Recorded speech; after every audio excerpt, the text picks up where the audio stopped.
ഇതുപോലുള്ള ചെറിയ മീനുകളൊക്കെ വളർത്തുന്ന, അതായത് ഗപ്പി, പ്ലാറ്റി, മോളി, സീബ്ര, ടെട്രകൾ പോലുള്ള മീനുകളൊക്കെ വളർത്തുന്ന ചെറിയ അക്വേറിയങ്ങളിൽ അല്ലെങ്കിൽ ഒരു മീഡിയം സൈസ് അക്വേറിയങ്ങളിൽ പല ആൾക്കാരും ഈ സക്കർ കാറ്റ് ഫിഷുകൾ അല്ലെങ്കിൽ പ്ലക്കോ പോലുള്ള മത്സ്യങ്ങളെ ആഡ് ചെയ്യാറുണ്ട്.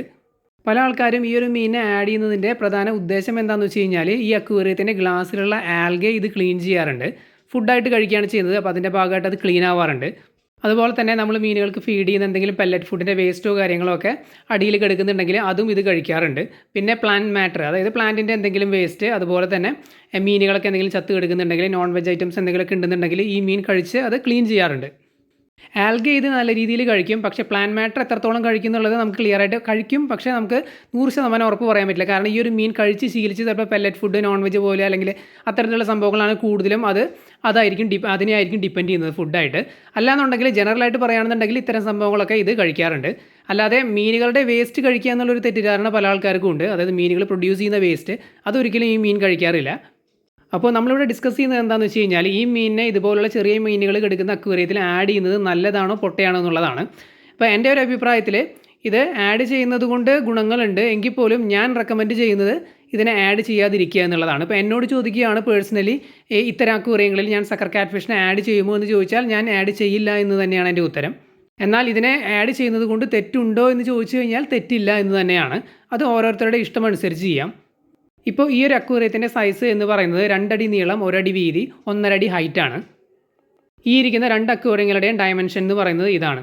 അപ്പോൾ ഇതിനകത്ത് ഞാൻ എന്തുകൊണ്ടാണ് സക്കർ കാറ്റ് ഫിഷിനെ റെക്കമെൻഡ് ചെയ്യാത്തത് അല്ലെങ്കിൽ പ്ലക്കോനെ റെക്കമെൻഡ് ചെയ്യാത്തതെന്ന് വെച്ച് കഴിഞ്ഞാൽ, ഇപ്പോൾ നമുക്കറിയാം, നമുക്കൊരു കാൽക്കുലേഷൻ ഉണ്ട് ഓൾറെഡി. ഇതിനകത്ത് കിടക്കുന്ന എത്രത്തോളം വെള്ളമുണ്ട്, എത്ര മീനുകളുണ്ട്, അതുപോലെ എത്ര സമയമെടുത്താണ് നമ്മൾ എത്രത്തോളം ഫുഡ് കൊടുക്കുന്നുണ്ട്, അതുപോലെ തന്നെ എത്ര സമയമെടുത്തായിരിക്കും ഈ ഒരു വെള്ളം മോശമാവുന്നത് എന്നുള്ളതിന് നമുക്കൊരു കാൽക്കുലേഷൻ ഉണ്ട്. ഇപ്പോൾ നമ്മൾ ഇതിനകത്തേക്ക് ഒരു സക്കർ കാറ്റ് ഫിഷിനെ ആഡ് ചെയ്ത് കൊടുത്തുന്നിരിക്കും. ഞാൻ സൈസ് ഒന്നും പറയുന്നില്ല. ഒരു സക്കർ കാറ്റ് ഫിഷിനെ നമ്മൾ ആഡ് ചെയ്തു. ഇപ്പോൾ സംഭവം എന്താ ഉണ്ടാകാൻ പോകണമെന്ന് വെച്ച് കഴിഞ്ഞാൽ നമ്മുടെ കാൽക്കുലേഷൻ മൊത്തം തെറ്റാൻ, പ്രത്യേകിച്ച് എന്നെ സംബന്ധിച്ച് എൻ്റെ കാൽക്കുലേഷൻ തെറ്റാനുള്ള സാധ്യത വളരെ കൂടുതലാണ്. കാരണം ഈ സക്കർ കാറ്റ് ഫിഷ് നല്ല രീതിയിൽ ഫുഡ് കഴിക്കും, അത് നല്ല രീതിയിൽ വേസ്റ്റ് പ്രൊഡ്യൂസ് ചെയ്യുകയും ചെയ്യും. അപ്പോൾ വെള്ളം പെട്ടെന്ന് മോശമാവാനുള്ള സാധ്യത വളരെ കൂടുതലാണ്. ഞാൻ നേരത്തെ പറഞ്ഞ പോലെ അതിൻ്റെ സൈസ് അനുസരിച്ചിരിക്കും വെള്ളം മോശമാവുന്നത്, ഈ സക്കർ കാറ്റ് ഫിഷിൻ്റെ സൈസ്. അപ്പോൾ ഈ ഒരു പ്ലക്കോ മത്സ്യങ്ങളെ അല്ലെങ്കിൽ സക്കർ കാറ്റ് ഫിഷുകളെ ഞാനിവിടെ എടുത്തു പറയുന്നത് നമ്മുടെ കോമൺ പ്ലക്കോ എന്ന് പറയുന്ന ഒരു കാറ്റഗറിയാണ്. അപ്പോൾ നമ്മുടെ അക്വേറിയം ഷോപ്പിലൊക്കെ കിട്ടുന്ന ബ്ലാക്ക് വെറൈറ്റി അല്ലെങ്കിൽ ആൽബിനോ വെറൈറ്റി, അതിനെയാണ് മെയിനായിട്ട് ഞാൻ ഉദ്ദേശിക്കുന്നത്. കാരണം അത് ചീപ്പായിട്ട് കിട്ടുന്നതുമാണ്, കൂടുതൽ ആൾക്കാരും വാങ്ങി യൂസ് ചെയ്യുന്നതും ഇത്തരം സക്കർ കാറ്റ് ഫിഷുകളെയാണ്. കാരണം സക്കർ കാറ്റ് ഫിഷ് അല്ലെങ്കിൽ പ്ലക്കോ വെറൈറ്റിയിൽ കുറേ വെറൈറ്റികൾ വരുന്നുണ്ട്. അപ്പോൾ പേഴ്സണലി ഞാൻ റെക്കമെൻഡ് ചെയ്യുന്നില്ല ഇത്തരത്തിൽ ചെറിയ മീനുകൾ ഇടുന്ന അക്വേറിയത്തിൽ സക്കർ കാറ്റ് ഫിഷിനെ ആഡ് ചെയ്യാനായിട്ട്. ഇതാണ് കാരണങ്ങൾ, വെള്ളം മോശമാവുന്നതിൻ്റെ ആ ഒരു ഇഷ്യൂ ആണ്. അതേസമയം അവരെ ആഡ് ചെയ്യുന്നത് കൊണ്ടുള്ള അഡ്വാൻറ്റേജ് നേരത്തെ പറഞ്ഞത് തന്നെയാണ്. അക്വേറിയത്തിൻ്റെ ഗ്ലാസ്സിലുള്ള ആൽഗെ, അതുപോലെ പ്ലാന്റ് മാറ്റർ എന്തെങ്കിലും ഉണ്ടെങ്കിൽ, അതുപോലെ പെല്ലറ്റ് ഫുഡിൻ്റെ വേസ്റ്റ്, നോൺ വെജ് വേസ്റ്റ് എന്തെങ്കിലും ഉണ്ടെങ്കിൽ അവർ കഴിച്ച് ക്ലീൻ ആക്കും. അപ്പോൾ ആ ഒരു മീനിനെ ആഡ് ചെയ്യാൻ താല്പര്യമുള്ളവർക്ക് തീർച്ചയായിട്ടും ആഡ് ചെയ്യാൻ കുഴപ്പമൊന്നുമില്ല.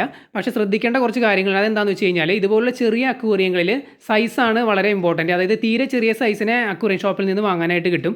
അപ്പോൾ ഞാൻ റെക്കമെൻഡ് ചെയ്യുകയാണെങ്കിൽ ബ്ലാക്കിനെ വാങ്ങുന്നതിനേക്കാൾ നല്ലത് ആൽബിനോ വെറൈറ്റിനെ വാങ്ങുന്നതാണ്. എന്നിട്ട് ഒരു ചെറുവിരലിൻ്റെ സൈസുള്ള തീരെ ചെറിയ സൈസിനെ വാങ്ങാൻ കിട്ടും. അപ്പോൾ ഇത്തരം ചെറിയ അക്വേറിയങ്ങളിലൊക്കെ തീരെ ചെറിയ സക്കർ കാറ്റ് ഫിഷിനെ വാങ്ങിയിടുക അല്ലെങ്കിൽ പ്ലക്കോ മത്സ്യങ്ങളെ വാങ്ങിയിടുക. അത് തീരെ ചെറിയ സൈസ് ആകുമ്പോൾ പിന്നെ അധികം വേസ്റ്റ് പ്രൊഡ്യൂസ് ചെയ്യുന്നില്ല, അതുകൊണ്ട് വെള്ളം പെട്ടെന്ന് മോശമാവില്ല. അതേസമയം ഇത്തരത്തിലുള്ള അക്വേറിയങ്ങളിൽ അല്ലെങ്കിൽ ഈ സൈസിലുള്ള അക്വേറിയങ്ങളിൽ വലിയ സൈസിനെയാണ് വാങ്ങിയിടുന്നതെങ്കിൽ തീർച്ചയായിട്ടും വെള്ളത്തിനെ അത് ബാധിക്കും, വെള്ളത്തിൻ്റെ ആ ഒരു ക്വാളിറ്റി അത് ബാധിക്കും. അത് നമ്മൾ ശ്രദ്ധിച്ചില്ല എന്നുണ്ടെങ്കിൽ ഈ ചെറിയ മീനുകളെയൊക്കെ അത് ബാധിക്കാൻ സാധ്യതയുണ്ട്. അസുഖങ്ങളായിട്ടും അല്ലെങ്കിൽ സ്ട്രെസ്സായിട്ടൊക്കെ ബാധിക്കാൻ സാധ്യതയുണ്ട്. പിന്നെ വലിയ മീനുകൾ ഇടുന്നതുകൊണ്ട് വേറെയും പ്രശ്നങ്ങളുണ്ട്. അതായത് സക്കർ കാറ്റ് ഫിഷ് ഈ മറ്റു മീനുകളെ ചേസ് ചെയ്യുന്ന സ്വഭാവമുണ്ട്. ചില ആൾക്കാരൊക്കെ പറഞ്ഞു കേട്ടിട്ടുണ്ട് ചെറിയ മീനുകളായിട്ടുള്ള ഗപ്പികളൊക്കെ ഇത് അറ്റാക്ക് ചെയ്യുന്നതായിട്ട്. അതുപോലെ തന്നെ ഇത് ഫുൾ ടൈം അടിയിൽ മാത്രം കിടന്ന് ഫുഡ് കഴിക്കുന്ന ഒരു മീനല്ല. പെല്ലറ്റൊക്കെ എടുത്താലും മുകളിൽ വന്നിട്ട് ഫുഡ് കഴിക്കും. അപ്പോൾ വലിയ സൈസൊക്കെ ആണെന്നുണ്ടെങ്കിൽ ഇതുപോലുള്ള ചെറിയ മീനുകൾക്ക് അതൊരു ബുദ്ധിമുട്ട് തന്നെയാണ്. അതുകൊണ്ട് ഇടാൻ ആഗ്രഹമുള്ളവർ തീരെ ചെറിയ സൈസിനെ വാങ്ങിയിടുക, ചെറിയ സ്പേസുകളിലൊക്കെ ആണെന്നുണ്ടെങ്കിൽ. പിന്നെ സക്കർ കാറ്റ് ഫിഷുകൾ ഇത്തരത്തിലുള്ള ഗ്ലാസ് ടാങ്കുകളിൽ, അക്വേറിയങ്ങളിൽ അതിൻ്റെ ഗ്രോത്ത് വളരെ സ്ലോ ആയിട്ടാണെന്നാണ് ഞാൻ മനസ്സിലാക്കിയിട്ടുള്ളത്.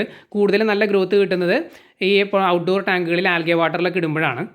അതുപോലെ തന്നെ അത്യാവശ്യം നല്ല സ്പേസ് ഉള്ള ടാങ്കുകളിലാണ് ഇത് ഗ്രോത്ത് വയ്ക്കുന്നത്. വലിയ സൈസിലുള്ള സക്കർ കാറ്റ് ഫിഷുകളൊക്കെ നമ്മൾ കൂടുതലും ഡിസ്പ്ലേ ചെയ്ത് കണ്ടിട്ടുള്ളത് വലിയ മോൺസ്റ്റർ ഫിഷ് അക്വേറിയങ്ങളിലൊക്കെയാണ്, മോൺസ്റ്റർ ഫിഷുകളുടെ കൂടെയാണ്. അപ്പോൾ ഇത്തരത്തിലുള്ള ചെറിയ അക്വേറിയങ്ങളിൽ അല്ലെങ്കിൽ ചെറിയ മീനുകളുടെയൊക്കെ കൂടെ ഇടുമ്പോൾ സക്കർ കാറ്റ് ഫിഷിൻ്റെ സൈസ് പ്രത്യേകം ശ്രദ്ധിക്കുക, ഇടാൻ താല്പര്യമുള്ളവരാണെന്നുണ്ടെങ്കിൽ. അല്ലാന്നുണ്ടെങ്കിൽ പൂർണ്ണമായിട്ട് ഒഴിവാക്കാനാണ് ഞാൻ റെക്കമെൻഡ് ചെയ്യുന്നത്. മീൻ ചെയ്യുന്ന കാര്യങ്ങൾ ഞാൻ നേരത്തെ പറഞ്ഞു. അക്വേറിയത്തിൻ്റെ അടിഭാഗത്ത് വരുന്ന പ്ലാന്റ് വേസ്റ്റ്, ഫിഷ് ഫുഡിൻ്റെ വേസ്റ്റ്, നോൺ വെജ് വേസ്റ്റ്, ഇതൊക്കെ കഴിക്കുക എന്നുള്ളതാണ്. ഇതൊക്കെ നമുക്ക് റുട്ടീൻ ക്ലീനിങ് ചെയ്യുന്ന സമയത്ത് അല്ലെങ്കിൽ വീക്കിലി വാട്ടർ ചേഞ്ച് ചെയ്യുന്ന സമയത്ത് സൈഫൺ ഉപയോഗിച്ച് ക്ലീൻ ചെയ്യാവുന്നതേ ഉള്ളൂ. പിന്നെ അക്വേറിയത്തിൻ്റെ സൈഡിൽ വരുന്ന ആൽഗെ, അത് നമ്മൾ 2 ആഴ്ച കൂടുമ്പോഴോ അല്ലെങ്കിൽ മന്ത്ലി ഒരിക്കലൊക്കെ അക്വേറിയം ക്ലീൻ ചെയ്യുന്ന സമയത്ത് അതിൻ്റെ ഭാഗമായിട്ട് ചെയ്താൽ മതി. അതുകൊണ്ട് ഈ ഒരു മീനിനെ വാങ്ങിയിടുന്നത് യാതൊരു നിർബന്ധവുമില്ല. ഞാൻ ഇതുവരെ പറഞ്ഞത് എൻ്റെ പേഴ്സണൽ ആയിട്ടുള്ള ഒപ്പീനിയൻസും അതുപോലെ തന്നെ റെക്കമെൻഡേഷൻസും ആണ്.